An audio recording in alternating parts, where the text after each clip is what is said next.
We play for keeps, Cuddy. You ain't heard about the Huddle fire with no with D-Lane. We tryna get it off the muscle. Walters caught the pick and ran it back without a tussle. Blow the whistle, coach is trying to get back to the huddle.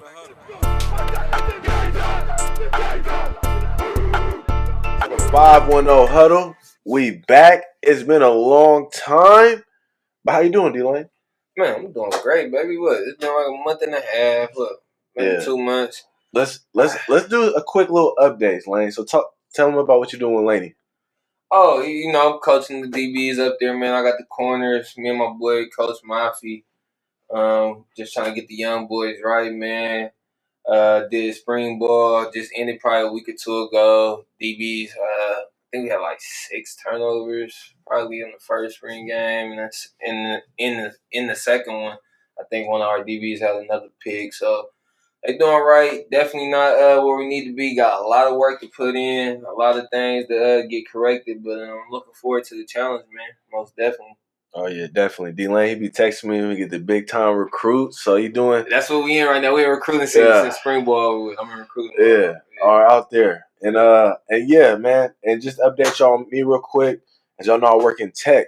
Outside of tech, I also help get more minorities, more of our people from the 510 into tech. So I'm in this program called Off-Szn Tech. We train and help people get into other tech companies, right? And mentor you along the way. Obviously, all free, all for the people. So that's what I've been busy doing, building that up. So me and Dylan, we out there. We trying to help our community. And now we back to the pod, back to football. What was it, 100 days from kickoff? Yeah, about. Yeah, just about. So let's around there. Let's kick it off. The main topic, not only in the Bay Area, in the NFL. Trey Lance and the 49ers.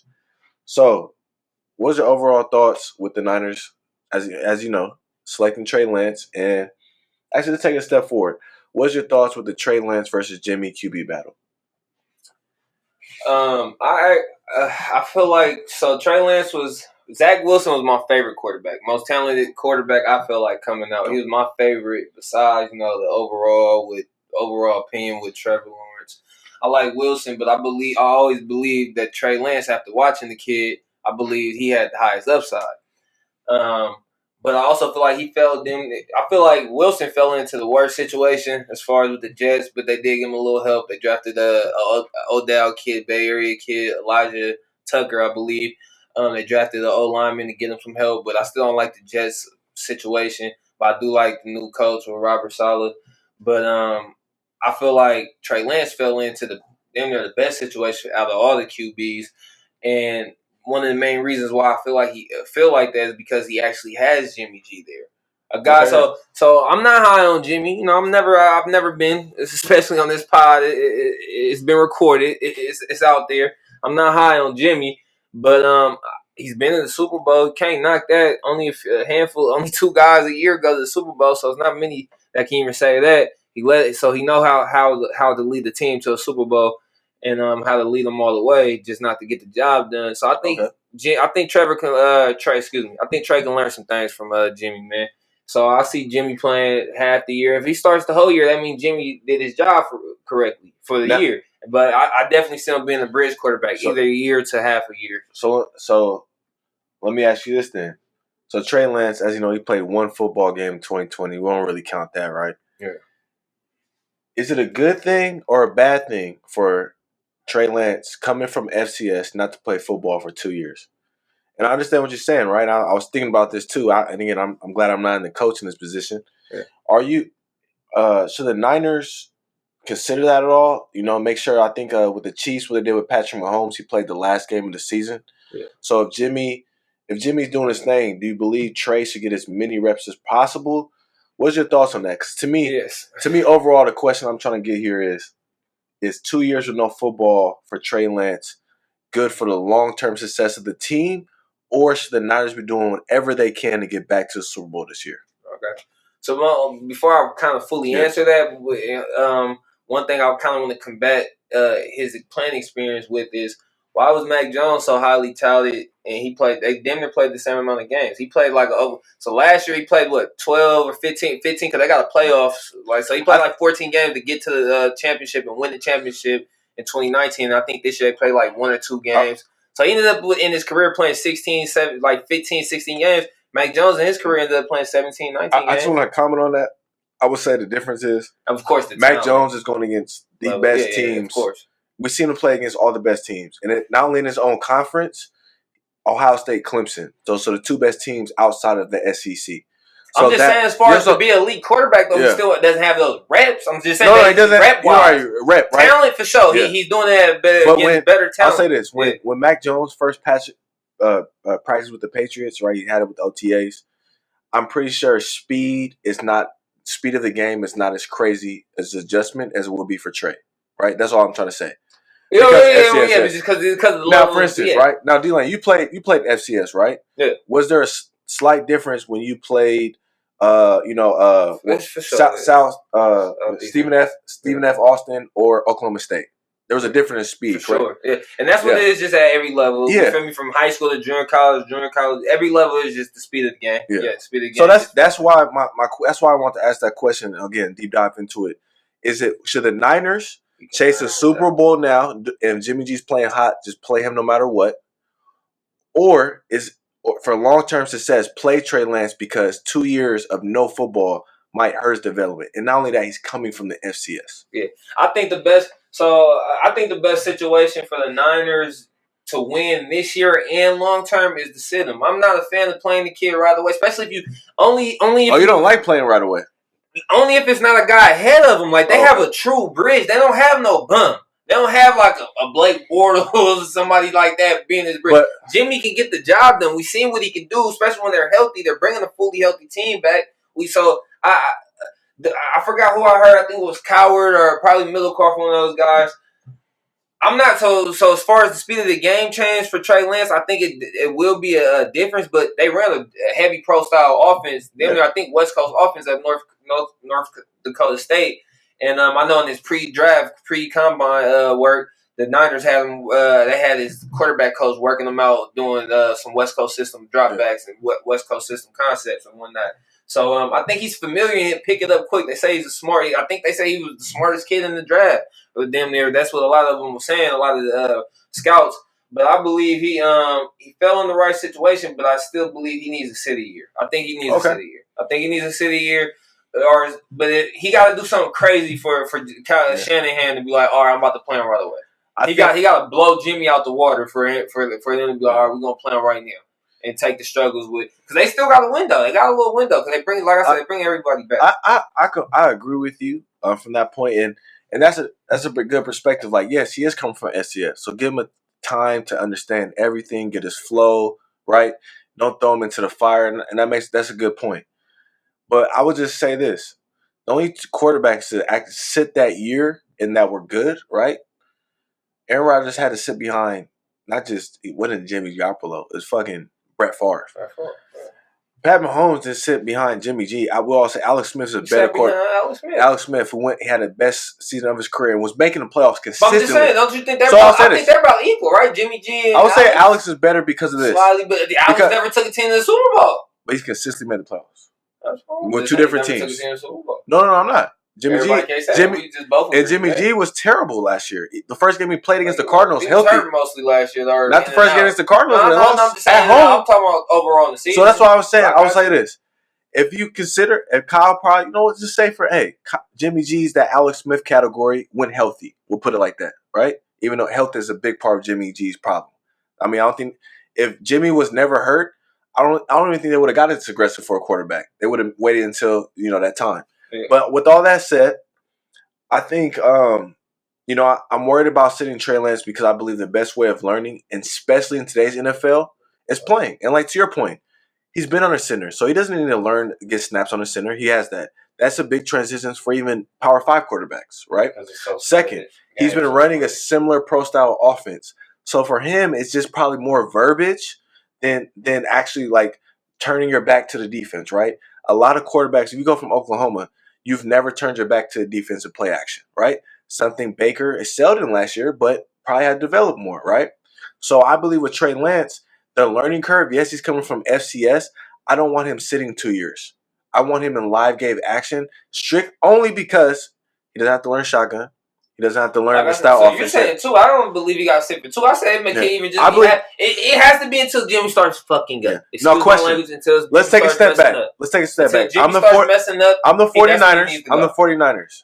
And this leads me to the next question. And again, since you answered that question, Trey Lance, can the 49ers win the Super Bowl this year? Can they win it? Not go. Can they win the Super Bowl this year? No crazy injuries. Can they win the Super Bowl this year? I can see them being like a Final Four, like one of the Final 18. I can see them in the race, but I think we talked a little bit about it off camera. I damn near got a repeat. Now the Super Bowl now a lot of people. Chiefs. Okay, I got the Chiefs coming up. Me as well. I think it's gonna be Rams Chiefs. That's my honest opinion. Right now, that's a separate topic. But since I believe that the Niners and you do as well, it's a long shot for them to win the Super Bowl this year. The NFC is better than that year they made the run. Right? There's no Jared Goff in the conference. Cardinals are better. Seahawks are better. Remember, Seahawks won a rebuild that year, right? So I believe since the Niners are not in a position to actually win the Super Bowl, start with Trey Lance. Because think about it, Josh Allen, he played right away. He developed just by playing. I got him right here, yo. All right. I got him. You got. I feel like I got you because your argument kind of it argues itself as far as. No. I believe playing is a better way to learn than sitting. But you believe sitting is I get that. No. I get that. But as far as, so you was complaining or making a fuss earlier about the level where what level he's coming from. Okay, we get that. He's coming from the FCS level. Well, he should. You really throwing an FCS level quarterback to the Wolves if you just throw him out there and play him. I feel like, especially in the season where we know we're not going to win, let him learn from a guy for a couple weeks. Now you really shorten the schedule. It ain't got to be from a year. Like I said, half a season to a year, I feel like he should sit. But we can cut it down to half a season or 4 to 6 games and be like, hey, let him sit back, let him watch a pro, let him see how it works. Because I don't think if Pat if he didn't sit behind Alex Smith, his career, it might start out different, but he's still going to be that elite talent. But I feel like A-Rod certain guys need to sit. I believe A-Rod did in a way because he needed to fix it. But he needed to fix his arm. Yeah, he changed that. Like everyone knows. Yeah. Anybody out there, just a quick reminder, Aaron Rodgers. What he's doing now in the NFL, that was not what he was doing at Cal. Cal, he had the tools to do it. Yeah, traits. He developed it. Similar to Josh Allen, right? Now, I believe with Trey Lance, I mean, as you know, right? Carson Wentz played early, right? Yeah. And I believe Josh Allen, I believe projects need to play. To me, Pat Mahomes, and I think John Milcall talked on the podcast, they knew in the summer what Pat was. Because he was destroying their defense, their first team defense. All right, hold on. Answer this though. So, do you feel like if the Niners do have a chance, if they feel like they had a chance to win it this year, now are you playing him, or are you starting Jimmy G? I'm still playing him because to me it's the ceiling. Worst case scenario, like if I believe Trey Lance can play a game, right? This is the only reason he doesn't play this year. This man can't even get through plays. He's terrible in 2 minutes. Hey. We're a year or 2 away from this guy getting, he's a long learning curve, right? Remember, no Power 5 offers for quarterback. Maybe it's a long learning curve. If he's in that situation, which is not good, ideal, right? Jimmy G. But this is also the benefit of playing him early. I need to know right away if he's a Mitchell Trubisky's type of shit. I need to know right away what you are. And I think in today's NFL, which, as you know, is easier to play quarterback, similar system, I need to know right away what I have. And to my point, we know we're not winning the Super Bowl. We can go to the playoffs, right? The goal is playoffs, minimum. Win a playoff game is the very minimum this year. And if I believe Trey Lance is at least close to Jimmy, you play him. That's my opinion. If he's not, right, this is a very unique situation. I feel like that's not good. I feel like if he's close to Jimmy. But we have a real battle. No, I got you, but I feel like if he's even close to Jimmy, I feel like that's not good enough. He got to be blowing my socks away for me to start him over Jimmy. Socks? If I'm Kyle Shanahan, I'm watching him in practice, I feel like this young buck got to be picking up this offense, and he got to be blowing my socks away for me to start him over my quarterback. Just took me to the Super Bowl with a fully healthy team. I didn't have a fully healthy team last year. That's 2 years.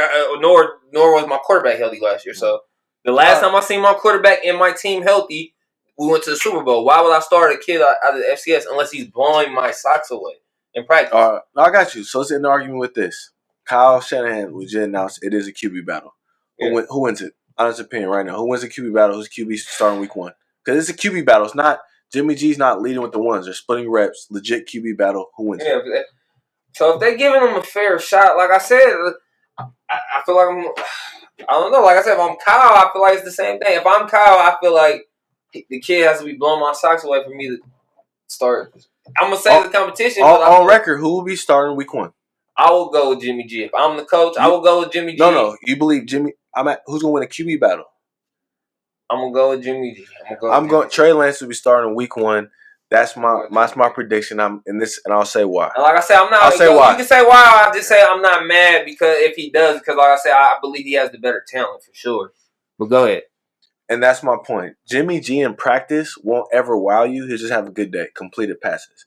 Trey Lance has the ability to be like, oh my God, he just made a 70-yard throw on point on the run. Jimmy G doesn't have that in his bag.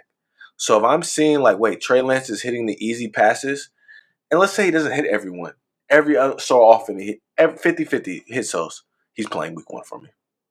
Because at the end of the day, if it's not there, he can run. If it's not there for Jimmy, I'm fucked. Sure. So, but let's dive in real quick a little more to the Niners. Biggest offseason move from them.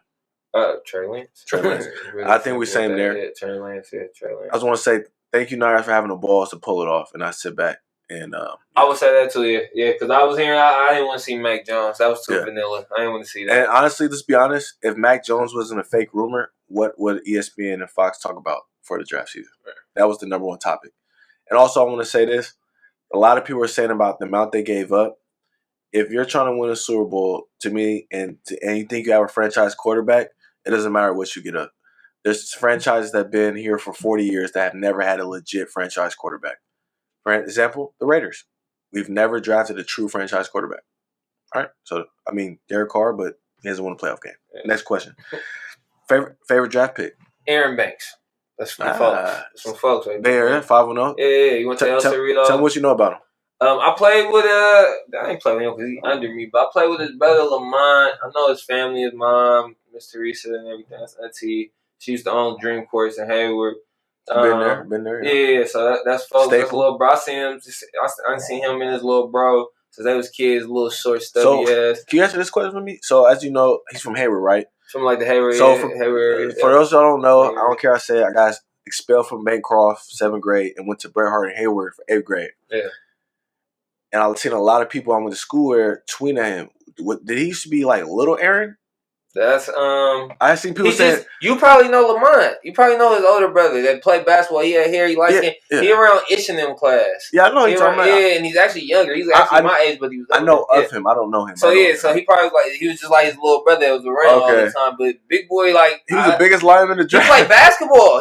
Basketball, so that's what I'm saying. He plays guard right now. I wouldn't be surprised if he can make the switch anywhere up and down the line because he's agile. He can definitely move. Big boy can move for sure. He got basketball in his background naturally. It's all about. Sister was a dog. His brother was a dog. His whole family played basketball, so he can move for sure. That's my favorite pick, man, just because, it's the home team right there. Yeah. I could agree with D-Lane. Anybody from my area, I hope gets the opportunity to play on the biggest stage. We got a few guys. Him, the Elijah, Vera Tucker kid, he's a Bishop, Odell kid. Holland. And then Javon Holland. Odell had 2. Oh, yeah. But Odell, it's a powerhouse. Yeah, I want my kid to go Odell. Man. To me, it's if you black with money, you send your kid to Odell. Black excellence. In the Bay Area. Black excellence. Yeah, shout out to Odell. Sending them. Keep it going. Mm-hmm. And if we forgot any other ones, I apologize. We will shout y'all out on the next pod. We'll do a research. We actually, did that last year, so we'll do it next again. pod, we're going to shout out Strictly It. We did that last year. My favorite pick, I'm going to just keep it simple. Shout out to Bear Kid. It was just Trey Lance. He was my favorite ceiling quarterback in the draft. Who was your favorite quarterback then? Was it him? Favorite quarterback, if I had the number 1 pick, Trevor Lawrence. And who you feel like out of all the quarterbacks had the most talent? Natural talent. Natural talent, not highest upside. It's a little different, right? I agree with Wilson. Honestly, my quarterback ratings, if my job was on the line, would have went the exact order 1, 2, 3. Now, if as a fan or whatever, if I had to bet money, Trey Lance is my long term, out of all of them. Yeah. And the only reason is because the character. It's all the little things. Everything. Yeah. He looked like he the total package. And I'll give you all this stat. There's only been 2 number 1 overalls to win a Super Bowl with their team. And that's not counting Carson Wentz because he didn't start the game. Yeah. John Elway, Peyton Manning. So in the last 30 years, we got two. Eli? Eli, who was the number one? Okay, gotcha. Remember, Phillip was. Gotcha. Yeah, Phillip was. I think. Wait. No. Was Big Ben, Phillip, and Eli were in the same draft? Ben was I thought Ben was third. Third. So Ben went first out of those three. I thought Eli went first, and maybe Phillip. He went first. He went first to the Chargers, and then remember they traded to the Giants. Yeah, they flip-flop quarterbacks. Yeah, Ben was third for sure. But yeah, so. But yeah, I would say Trevor Lawrence still, because to come in as a true freshman, did what he did, and just show like there's no question marks for me. I've seen the best, right? He has the least amount of question marks. Okay. Trey Lance, I love the character, I love the natural ability, but there is more question marks. Strictly like this is convert FCS. Okay, before we move on, 2 quick questions. Quarterback that you feel like landed in the best situation, and quarterback you feel like landed in the worst situation. I kind of already said mine. I feel like best situation is Lance and Mac Jones with their 2 destinations and the systems they will be in. And then the one I feel like got the worst situation is Zach Wilson, because he was my favorite talent. I think Trevor Lawrence got the worst situation strictly because the Jets. I believe the Jets. Jags. Yeah, the Jags. I believe Trevor Lawrence. But no, I'm just saying that the Wilson with the Jets. Yes, historically it has been, but Robert Saleh, worst case scenario, to me, he's a 500 coach. That's worst case. He's not going to be a 4-win coach. They have him like respectable, like how Todd Bowles did. Todd Bowles have him around 7, honestly, 9, I'm about to say this on record. Robert Saleh might be a Mike Tomlin type of coach. I think he might. I like him. I definitely like him. Yeah. I like him. So I'll say that. So I won't say that shit is again. Second, they won't be like Joe Douglas. Is recognized as one of the top, like the best GM out there that wasn't a GM yet. So to me, they got stuff going. It's New York, so that's why. GM? Yeah, okay. Joe Douglas. So that's why He didn't pick none of those players. He would not pick Adam Gase. This is not him. Got you. Okay. So that's the reason I don't put Wilson. The Jags, Urban Meyer. I repeat, Urban Meyer has never coached in the NFL. Never. He's never been assistant. He doesn't know what the NFL practice looked like till he got there. College football. Exactly. And the Jags. Coach. He just hired an ex-college coach. And it's the Jags. Yeah. To me, the Jags infrastructure is just all over the place. So that's why. So I believe Trevor Lawrence went to the worst place scenario. And honestly, I think Wilson has a great O-line around him. They invest O-line. I think Trey Lance, Wilson, Mac Jones, and Justin Fields, to me, Justin Fields in a great situation, are all in good situations. Wilson, you can nitpick it, but it's not bad to me. It's just okay. Yeah, I told you, I felt like the whole top 10, besides, like I told you, my only question mark in the top 10 of the whole draft was like the Chase. I feel like that's recently reaching with Chase with the Bengals. I feel like the Bengals could have possibly got an O-lineman or somebody else to help out your franchise quarterback who's coming off an ACL tear. But I'm not mad at the Chase pick. Yeah, I like the top 10, period. I like the top 10 draft order. Not facts. But we'll get back to the Niners real quick. Record prediction. 10-7. 10-7. Why? We're not going to game by game. I'm not, but I'll tell you, for the most part, I have give me their one big win that they shouldn't win, and then I don't got to do that. As far as like I was just gonna tell you, I feel like they're definitely gonna split with Arizona and Seattle, and I got them splitting with everybody in their division. Okay, I got them splitting with everybody in their division. So that division's tough. 4-4 in division. That's four losses. And then they what? They got or the other 3 losses I had. Their losses, of course, I'm being biased. I gotta pick my damn Eagles. My Eagles, Green Bay, and who was the other loss? Tennessee. Got Tennessee. Okay. Yeah. I got them winning 12 games. And the reason I say that, they had one of the easiest schedules in NFL. Second, I believe Kyle's in fuck you mode. And like I said, this prediction is going with, I believe Trey Lance starts. And to me, Trey Lance, at very minimum. So you're going to win 12 games with the rookie even starting. Okay. Yeah. Okay. Being the roster's loaded, we're going to get into this next question. I just believe top coach, a quarterback with high upside, and a talented roster is just a recipe for 12 wins. Now I'll say this: they might win 12 wins. They might win 12 games and be a wild card. That's how tough the division is. Okay. And the Rams might be a 14-win team. Okay. Next game. You know who the Niners' new DC is since they lost D'Amico Ryans. But we're getting into that in a second. Okay. I'm about to touch on that. We'll talk on that. Okay. Yeah, real quick. I forgot that. Can't miss game on the schedule that you want to see. Doesn't have to be. Again, my Eagles won, and then the other team is the Colts. I actually want to see Frank Wright because Carson beat the Niners last year with the Eagles with his backups. So I would like to actually see him with Frank back with his old coach and Frank Wright and see if they can beat the Niners in that matchup. So I'll go Eagles and Niners. I will be or Eagles and Colts. I will be highly upset if week 8 I don't get Trey Lance versus Justin Fields. That's the game for me. Okay. That is the game for me. I didn't think about that, but that's nice. Because to me, I didn't think about that. A story on this, and we'll talk about this in the next pod. A story I want to talk about later. We'll talk about it in the next episode, next pod. To me, Justin Fields, if he's better than Trey Lance, you're going to have to live with that. And to me, Justin Fields is a very interesting prospect because he is similar to Trey Lance, but he's on a high level. You know who he is to me? Who? I just feel like he's a better, I'm not going to say, I don't know if I'm being disrespectful if I say slightly better. I'll just say he's a better, Jalen Hurts to me.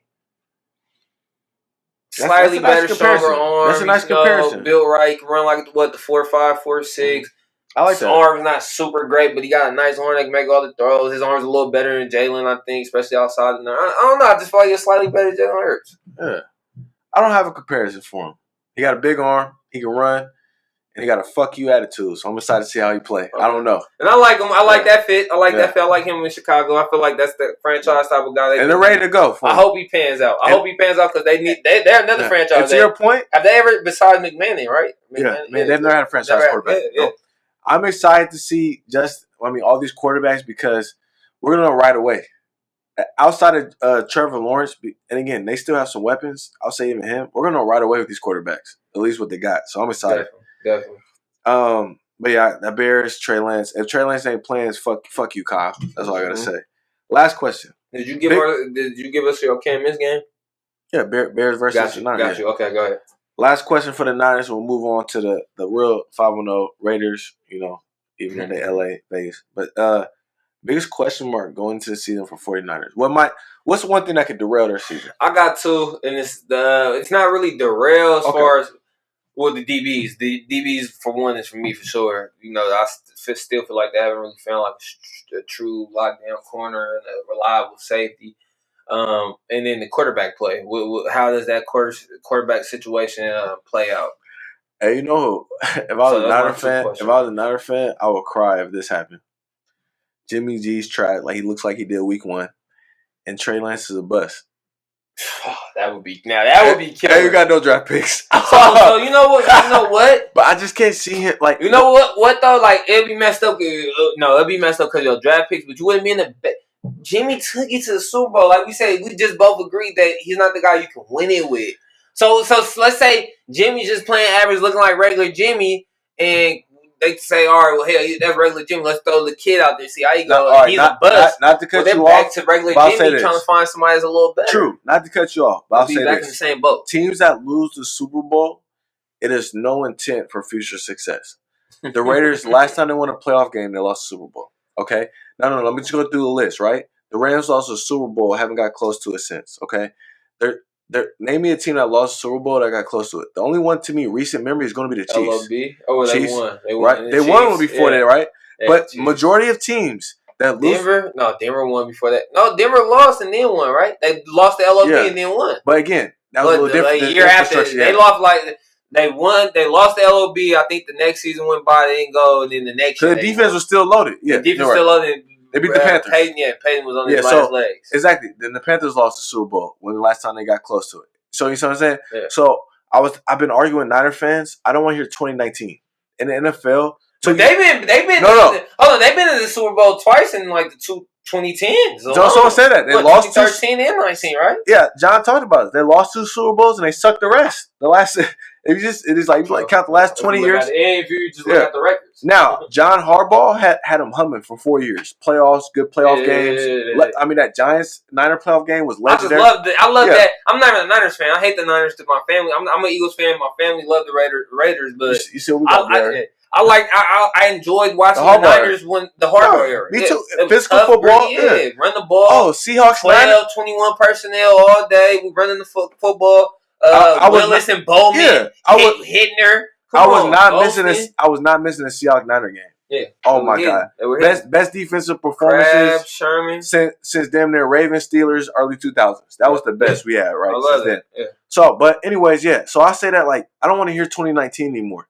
That to me, if you don't win the Super Bowl, you don't use it as a replica year. Because why did you lose the Super Bowl? We lost to Patrick Mahomes. Who beat Patrick Mahomes? The only person to beat Patrick Mahomes is the best quarterback of all time.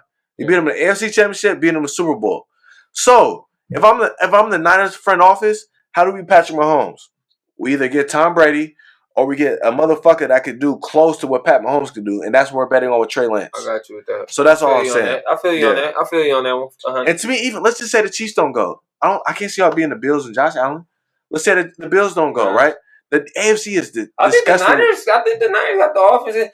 So I'm not giving it a replica year. Who you scared of? All I'm saying is they weren't healthy last year. Last time we seen the Niners healthy, a fully healthy Niner team, they were in the Super Bowl. That's something you have to bet on as well. They have never been healthy. That's what every team though. Yeah, Kyle. That's what every team. Kyle does not get healthy teams. I'm saying that's what every team. Yeah, true. Very true. Into a year where every team got to bet on. That is the one thing. That's the one thing with football. Super Bowl runs. I feel like any sport, and it's probably not even just dealing with health, but any sport to make a championship run, I feel like some of it requires luck. Yeah, that's Warriors 2019. It can be health. It can be whatever. Yeah, it can be whatever. Warriors 2019. If I told you the Warriors were playing the Raptors in the championship with that roster, you'd be like a sweep easily. Yeah.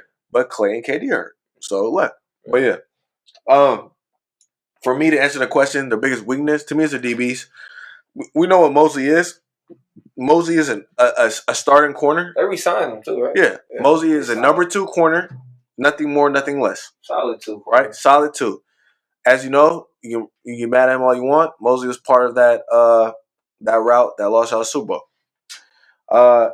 Verrett, can he stay healthy? He's been healthy now in 4 years. He's been healthy for a season and a half. And to me, and this is why I brought up DeMeco Ryans, he's going from linebacker coach to defensive coordinator. To me, that's a big jump. Now he's learned under Robert Saleh. And Kyle Shanahan's a high-level coach, so I'm pretty sure he wouldn't promote him if he wasn't good. Okay. But it's still a question mark. I would say this, at the very least, he's a step down from Robert Saleh because it's a learning curve. What do I call in 3rd down and 10? Right? Those pressure situations, the right defensive call in. Do I blitz? Do I get aggressive? You can't assume that he's coming with something new because he's coming from under. And let's not forget, Robert Saleh, a dog. He made Patrick Mahomes look bad for 3 quarters. For sure. Pat did what he did in the 4th, but he bothered him. And let's be honest, without Robert Saleh, Jimmy Garoppolo wouldn't be able to throw 7 passes. I think I've seen the stat. The last 2 Super Bowls really is like the worst games Pat done played. Yeah. Because the last 2 Super Bowls. I'll be honest, because you got to think about the pressure he was under, though. Yeah, when you're playing a Super Bowl, someone said this: the team that had the number 1 defense always finishes top 4 in the NFL. At least goes to the AFC Championship. Fun stat: the team that has the number 1 defense finishes in the top 4 every year. Which, as you know, defense wins championships. Yep. If you can't score, how the fuck you gonna lose? Exactly. So yeah, regardless, even in the passing age, still matters. Mm-hmm. So yeah, that's my biggest concerns. We talked a lot about the Niners 30 minutes. Man, I mean, they got love of that. But they've had the most exciting offseason. Yeah, for sure. They got the most moves. Yeah, especially with just reaching and taking lanes. And honestly, we could talk about the Niners for a whole hour because there's so many stories with.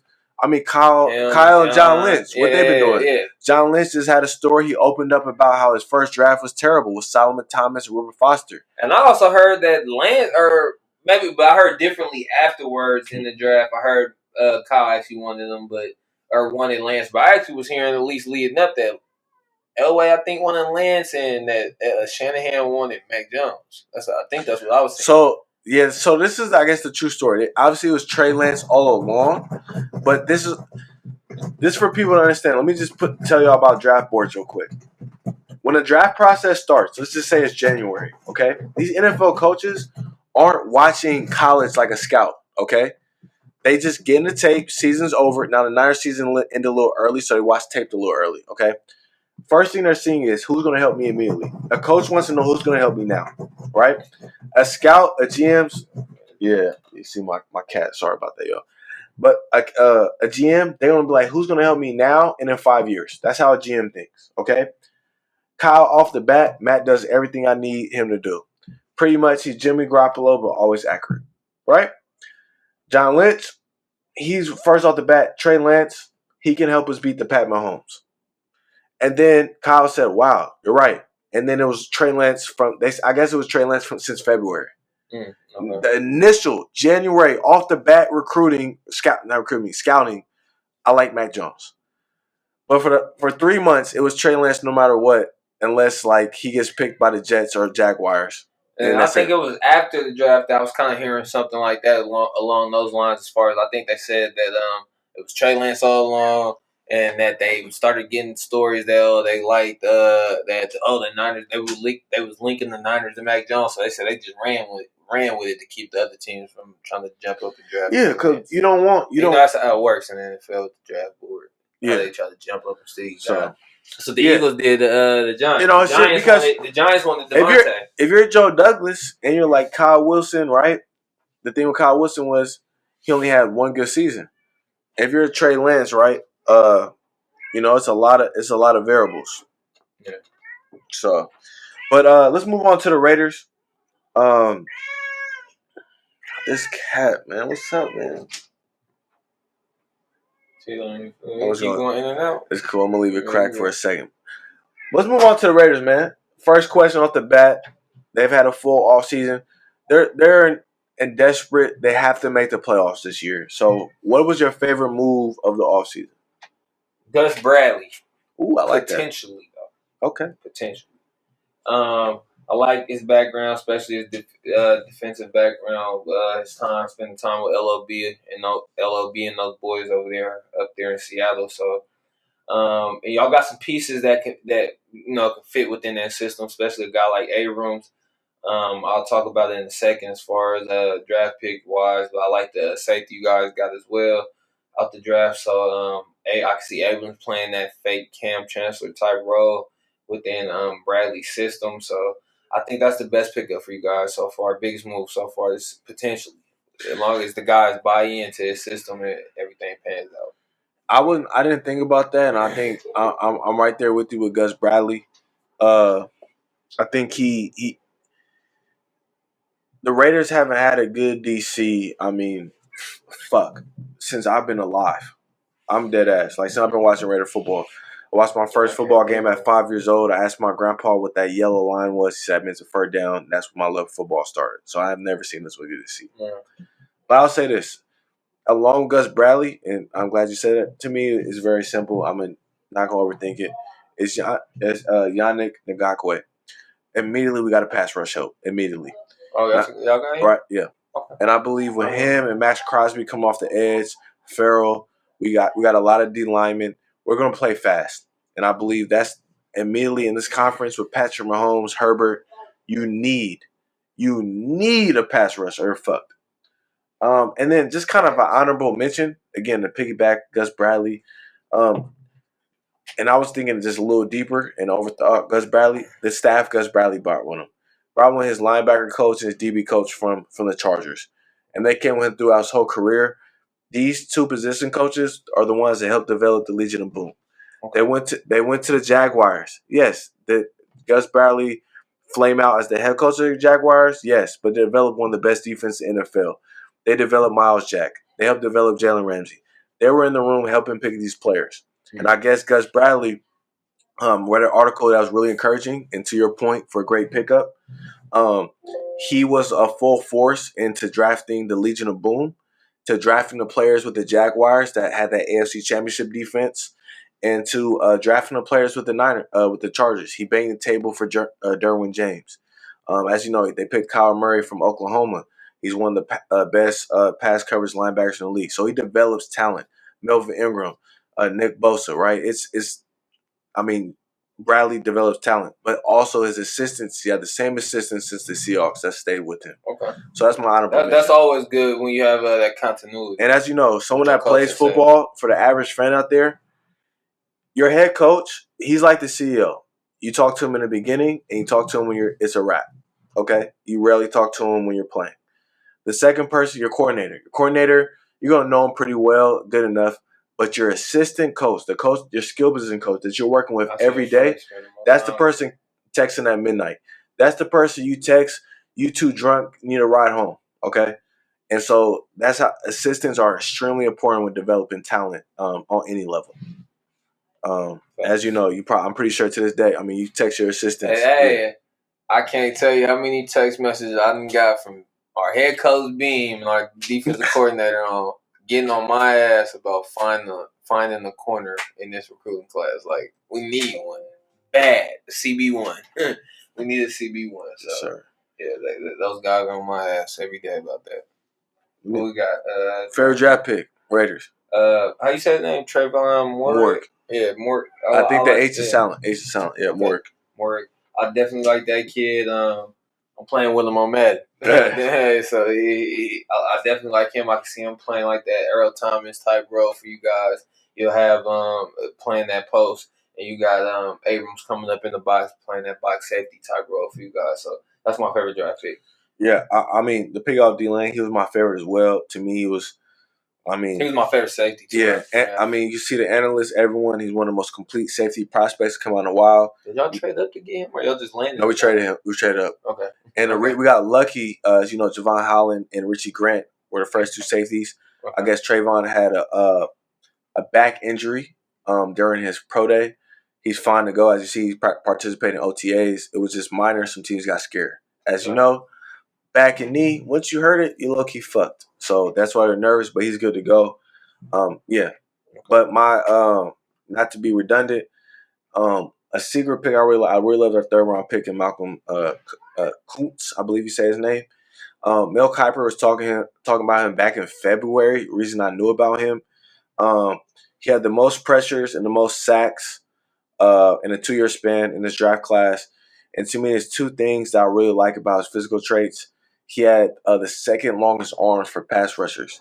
Anyone that knows, if you play DB, tackle, or you're a pass rusher, Leo, long arms is your best attribute. What kid came from Buffalo just recently? A defensive end, also linebacker. Malcolm Knuth or Khalil Mack. Oh, Khalil. Yeah, I'm like, yeah. That's what Khalil got. Yeah, I mean, Khalil's too old. If you go watch the Raiders, the Raiders have a phone call. He said, he said the Raiders drafted a pretty good pass rusher from Buffalo before, and I'm like, Gruden, you bitch, we can have Mac right now. But yeah, hey, Raider fans or general fans, I promise you, Knuth is a player to watch next year. I think he's gonna have, ironically, his NFL comp is Yannick Ngakoue. He's a pure pass rusher that you want on the field, D4. He's that type of guy. Yeah. Next question I have for you, and what we're discussing is, what's the Raiders' record next year? What we doing? I got you right here. Got you guys going 9-8. You guys got a tough stretch coming out, man. Y'all got Baltimore, Pittsburgh, and Miami, and Los Angeles. You don't really want to count out Herbert. But the first three, I feel like it's tough. But I got y'all guys going like 1-3 to start, or 1-2 right there to start out. But I think I got you guys sweeping LA just because you guys have had their number the last few seasons. But it will be tough, especially with Herbert. I think you guys are split with Denver. Generally always split with Denver. And then I got you guys getting swept by Kansas City. But I got you guys going 9-8. Why you guys getting swept this year and you had a split in last year? Even though we beat them once and we lost a really close game. Yeah, the one where you beat them at, I just can't see you guys simulating that same type of pressure. I don't believe in Farrell. You scored 40 points. The only one I know, but you guys also got pressure on him. It kept him moving the whole game. I think besides the Tampa Bay game, I think y'all kept him on the move. But Farrell didn't play the second Chiefs games. I got you, but regardless, I think when I seen the stats say besides that Buccaneers game in the Super Bowl, y'all kept Mahomes on the move more than anybody else. Yeah, the whole season. Yeah. But it's different. We know him more. I got you. Yeah, because you see him twice a year. Yeah. So I got you guys going 9-8. What about you? I got last year I had y'all 8. I got us winning 11 games, and I'm gonna say this, and it's a little more different. D-Lane has to have gone a slow start. I'm going with what Gruden's style is, and I'm going with the Raiders' defense. Of the first 7 games, there's not a single quarterback that you're scared of outside of Herbert. Now and Lamar. Now the reason not to discredit Lamar, Gruden is fucking amazing the first 7 weeks of the season. He is amazing. He always starts high. He is going to be throwing stuff at defensive coordinators they have never seen before. It's been COVID. He's been sitting in his office waiting to unload his offense the first 7 weeks. Then we're going to the bye. We're going to win more games the first 7 weeks than we do the next 8 weeks. But I believe because of what the Raiders do in the early season before bye week, the Raiders are lucky.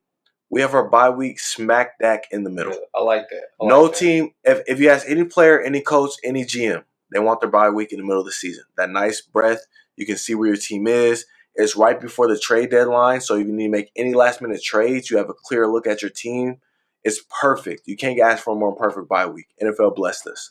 So I can see you guys losing. And now, I know Raider fans are like, wait, you're going to win 3 more games than last year? And it's simple.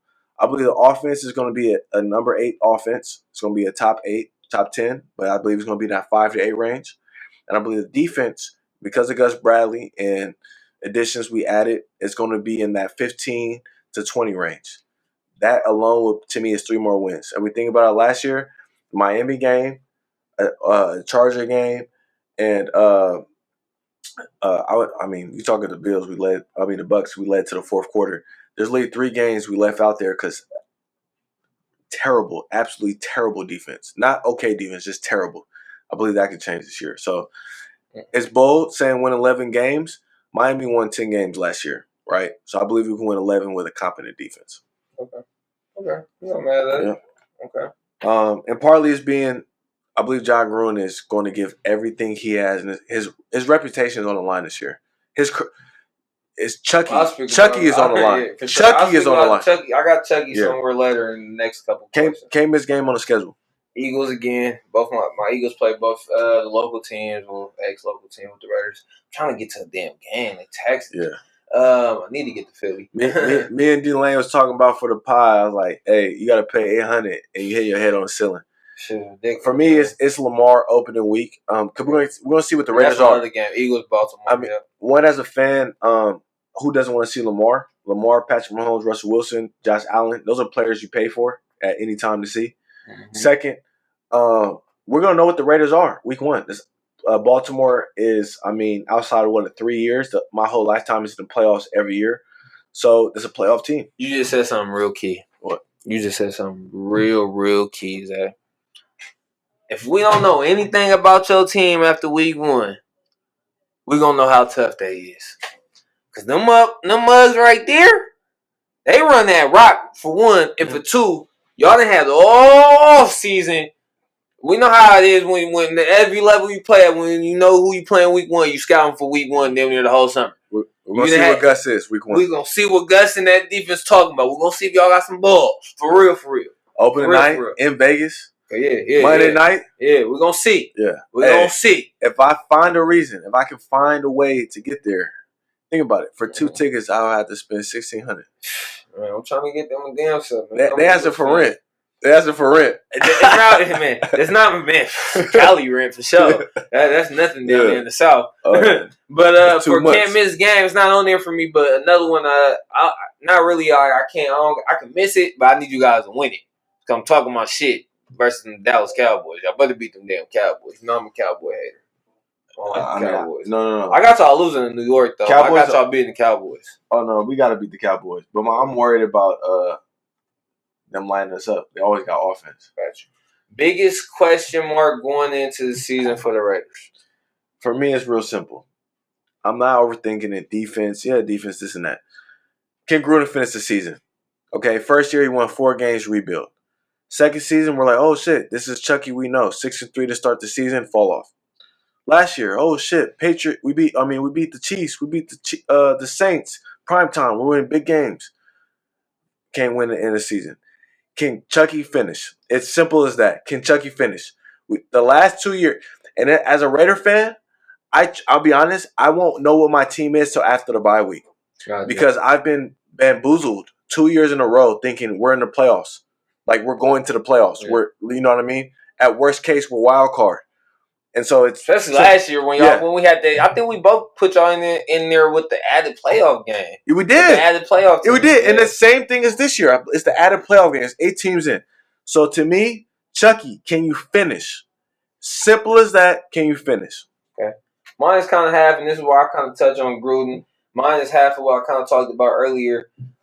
He was also my biggest move for you guys, but he's also my biggest question mark is Gus Bradley. You guys haven't responded to the last few defensive coordinators really ever. Like you say, you really never had a DC. But I want to see can this defense respond and adapt to and and just adapt and take heed to whatever Gunther's preaching on defense. And then secondly, can Gruden's offense progress? Can it take the next step? He's still one of the only offensive coordinators that in the league that uses a fullback. Nobody really uses a fullback. I'm not mad at it. Whatever you want to use a fullback, okay. And then can you get your fastest man, one of the top fastest guys in the league open? You see the Chiefs retool. Go watch some damn Andy Reid, Ty Hill tape. Whatever you got to do. Find some damn way. I know the kid. He also needs to work on his routes too. But all he has to do is what he did week 1. The first 4 plays was to Ruggs. He had 4 catches. Yeah. Whatever, but I just want to see the offense progress. That's all. So Gruden, Chucky's in there too for me. So it's kind of twofold. I want to see, can the defense respond to the new DC Gunther? Can he finish? Can Chucky finish? And can his offense take that next step? I'll say this. This is the weirdest stat I saw this offseason about the Raiders. Derek Carr is the first quarterback in NFL history to have a defense that ranked 28th or worse in points and finish with a 500 record. First quarterback in history. Mm-hmm. And by the way, there's never been a team with a defense that was 25th or worse to make the playoffs. It's crazy because I was thinking. And we just talked about it. No, if you have the number 1 defense, you're pretty much guaranteed the AFC Final Four. Yeah. It's crazy you just said that about Derek Carr. I was thinking about him, and I was thinking, Zay, he's not really my biggest question mark going into the season, but I think he might be, of course, because all quarterbacks are your most valuable player. Mm-hmm. But I feel like the only way you guys even make the playoffs, in the 1 year when we seen you guys, when you guys did make the playoffs when he got hurt, he has to play great. And last year he played good, like damn near great. Like he played like career in big games. He showed the fuck up. No, in career best type. You feel me? And that still didn't get it done to get y'all to the playoffs. At the end of the day, it's injuries, whatever. Your defense not good, but at the end of the day, still this is a quarterback-driven league. Get your fucking team to the playoffs. He has to just play great for you guys to even get to the playoffs.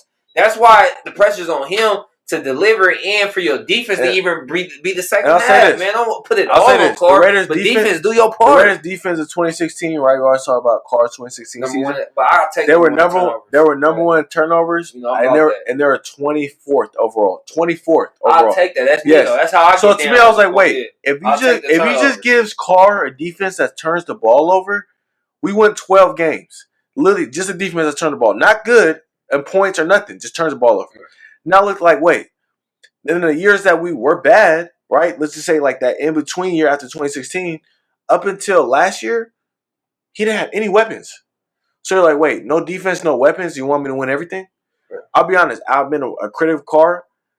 Last 2 years, I've grown an appreciation for him. One, realizing like you've never had a defense, and the only time we have a shot and we go 8-8 is when you just have a couple weapons. If they give you a couple weapons, we go 8-8. But you agree with me as far as like he has to play great for y'all even to have a chance to get the playoffs. And I believe he wants that pressure. Yeah, that's what NFL's like. I'll say NFL top 12 quarterbacks is similar to the NBA top 10 superstars.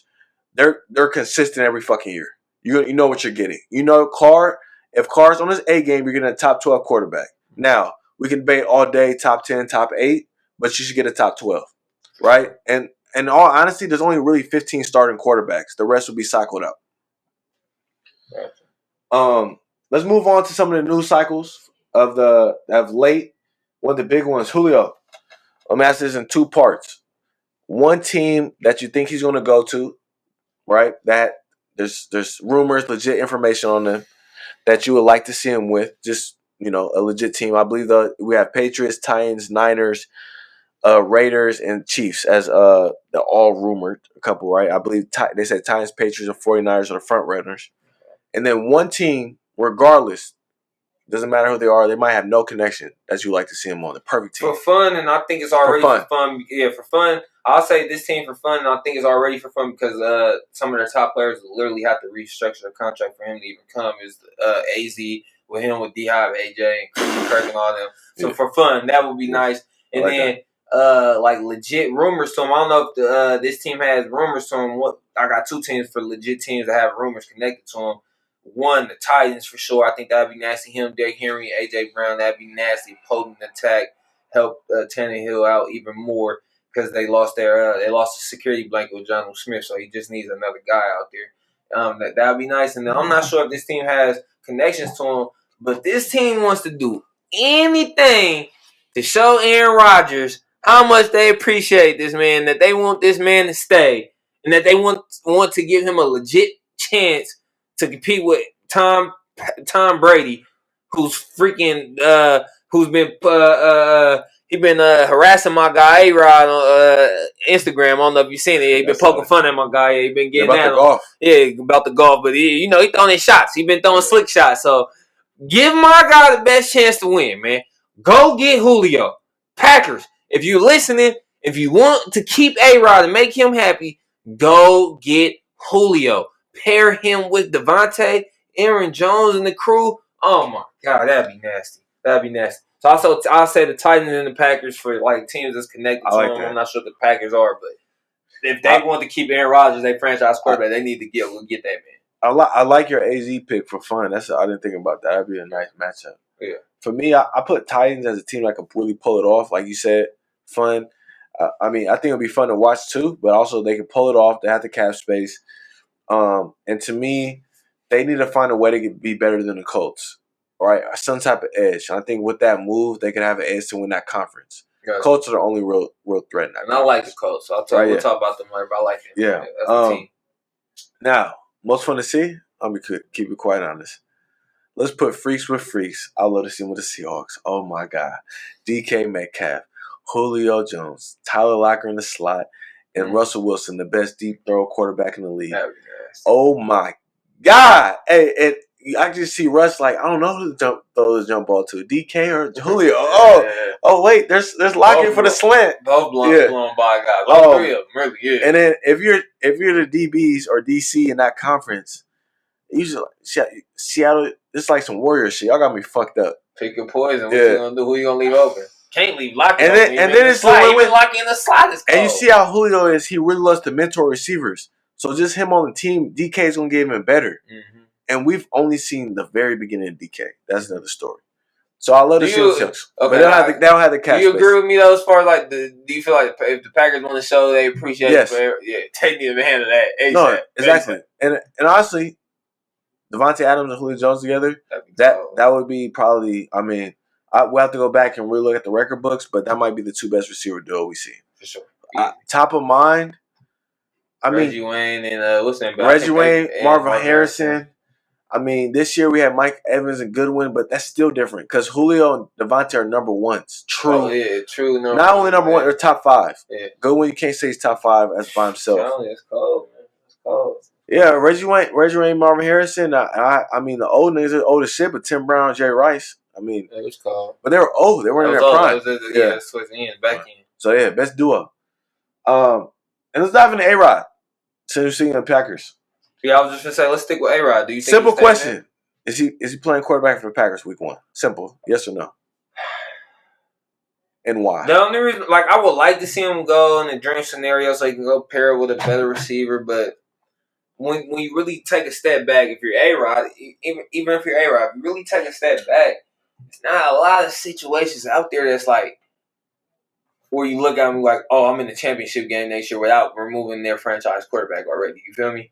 Like, so it's not a lot of situations like that. Like, I wouldn't mind seeing them with the Raiders. You know, I've been hearing a lot with Raiders. Gruden moved heaven and earth to get them.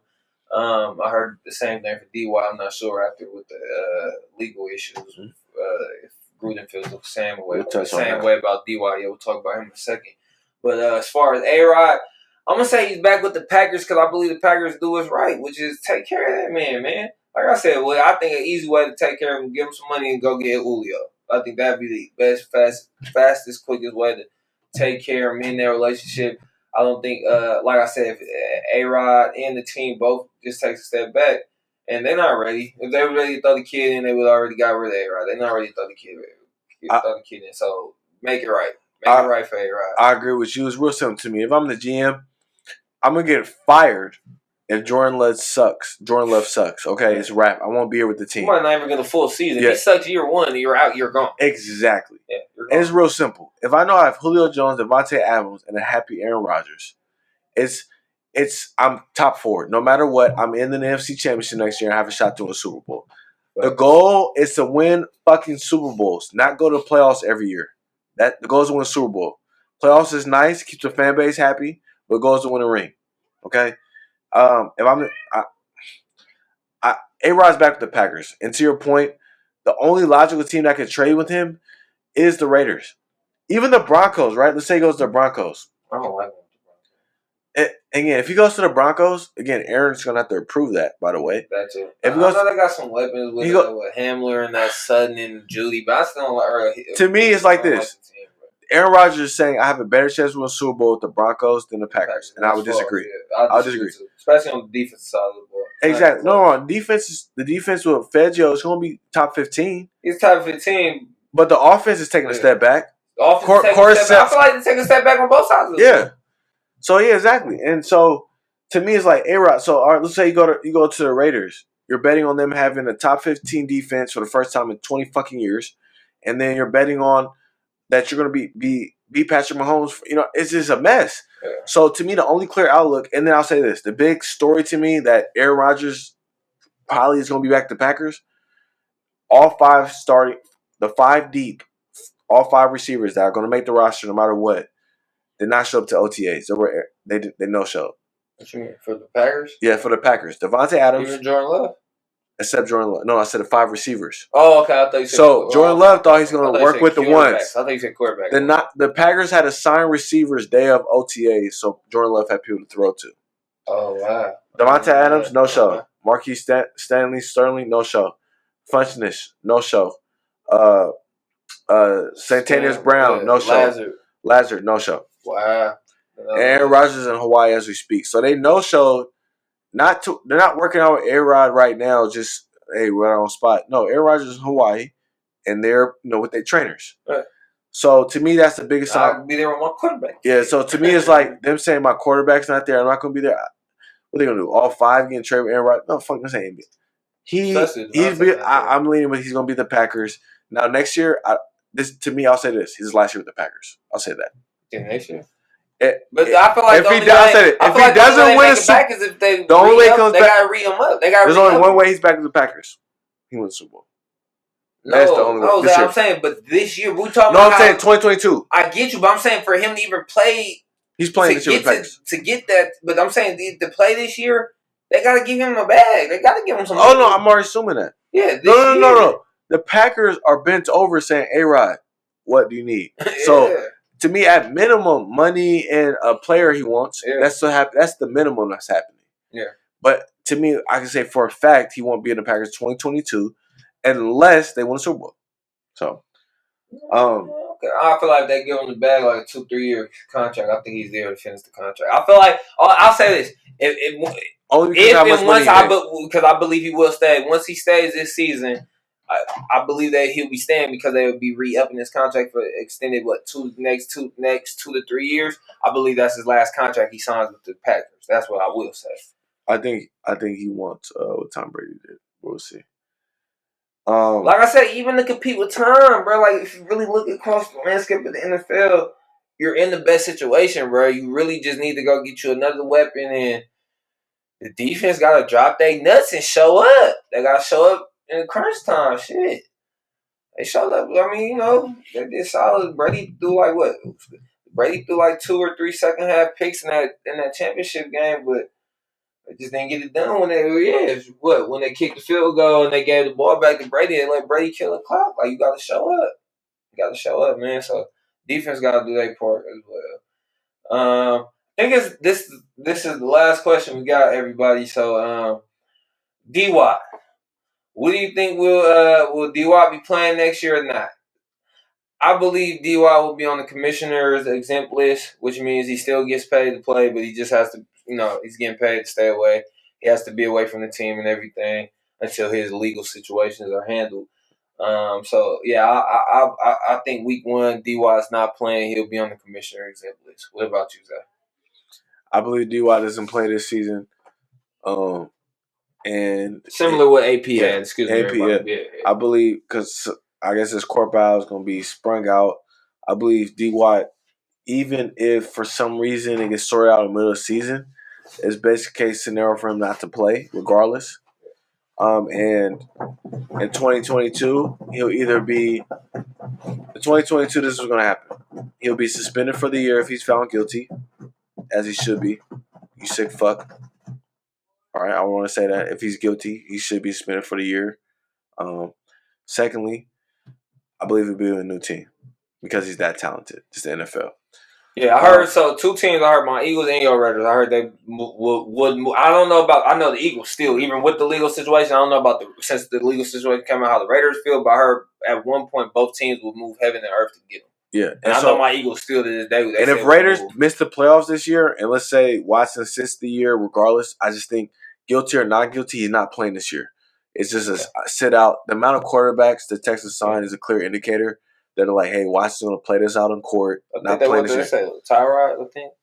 They got Tyrod. They got David. I mean, they got 5 quarterbacks. Yeah, they got like 6. You agree? You think he'll be on the exempt list as well? Yeah, exempt list. But I believe you will see him on a new team no matter what in 2022. And even if he's suspended, he'll be on a new team because that new team will be like, I'm getting a franchise quarterback when he's out of suspension. So, only because how talented he is. If he wasn't that talented, he would not be on a new team. He would be just on a suspended for 2 years. So I'm not, I don't really want to touch too much on this legal situation as until it plays out. Yeah, but what I would say, especially if he turns out to be guilty, what I would say to DY, from what I'm hearing, from what I pieced together from the little bit of the scenario is, I'm definitely troubled with his decision making as far as like within it, given his position, because as far as like what it looks like from what it little excerpts I've been reading or whatever from the trial or whatever the case, it looks like or it seemed like he was basically just DMing fine females that do massages, whatever. Hey, can I fly you out? You from? I want to get a massage from you type shit. You feel me? Because it don't make sense for you to be a professional athlete, especially of his stature, top 3, top 5 in the game, and you're getting 20, 30 different masseuses. Like you should once you're at that level and that status, you should be like LeBron level, Russell Wilson level, like spending a meal. Yeah, one person, like spending a meal, however much you need to take care of your body a year, and having somebody who it feels like does the best job or whatever. You feel me? So I would just say his decision making is alarming. Like you can tell, young, having money, probably just abusing his power a little bit. I'm not gonna say he did or didn't touch them girls, and I hope he didn't. You feel me? At least in a physical or harming way. But I just hope it was just a consensual massage. The shit got misunderstood. I'll leave it at this. Until all the stuff that was played out, I don't have an opinion. It's a lot of weird stuff from both parties. From D. Watt's side, like you said, Lane, all these different massage therapists, then admitting he did have sexual relationships with them, but it was all consent. To the lawyer that's suing them, his next door neighbors, the owner. Both sides have weird stuff.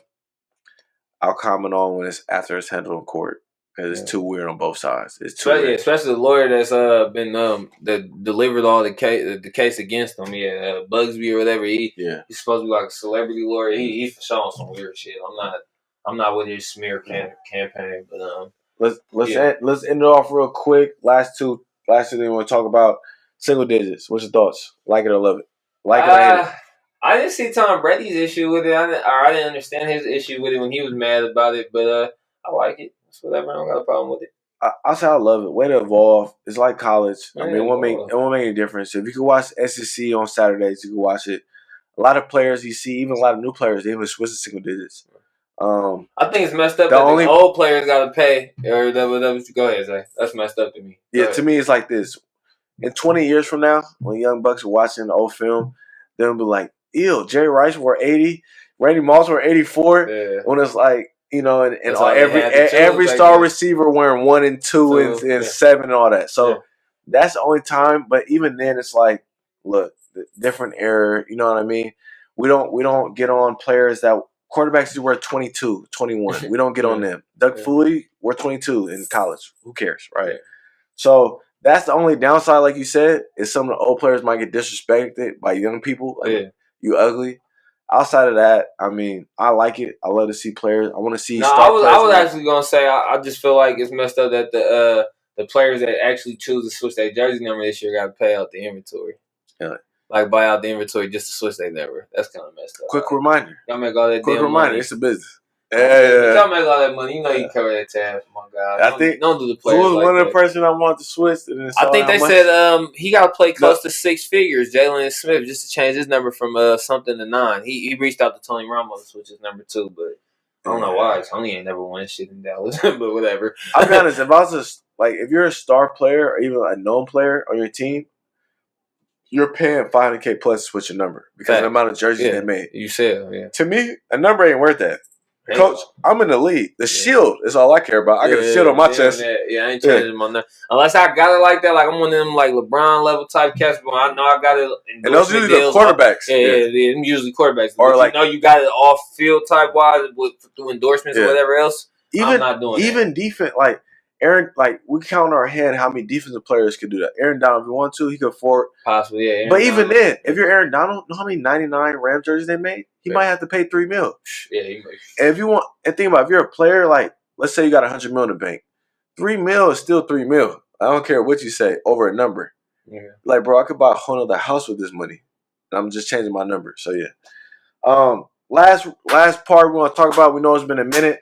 We're adding more content to the pod. We want to have y'all more to listen to. I'll kick us off. So I'll be doing a weekly Raider talk. Everything Raiders, quick 30-minute pod. My thoughts on the Raiders, new Raider news as we're going through OTAs, the training camp, preseason, season. I'll let D-Lane kick it off. He'll be doing, as you know, he's a DB coach for Laney. He's going to be doing more Laney-focused pod. I'll let you talk about that real quick. Yeah, just more like coach-driven DB technique type stuff. I was going to make a separate account, but hey, we need to get followers here, so why not? More subscribers here. So I'll be adding a new playlist just like Coach Day. He'll be doing a Raider segment. Now I'll be doing a segment more on just like DB type play and stuff like that. Some Laney stuff. Exactly. But more DB tech play and stuff like that. So if you're a fan of The Last Chance U or a fan of just Laney, Oakland football, tune into the Laney podcast. That'll be ran by D-Lane. If you're a Raider fan, I'll be talking all things Raiders once a week, quick 30 minutes. And as you know, me and D-Lane still going to come together, debate these topics, talk about overall football and Bay Area sports and athletes. So happy to be back. Me and D-Lane be in the field, helping our communities on the football side and on the business side. So, sir. But yeah, happy to be back. Keep on tuning in.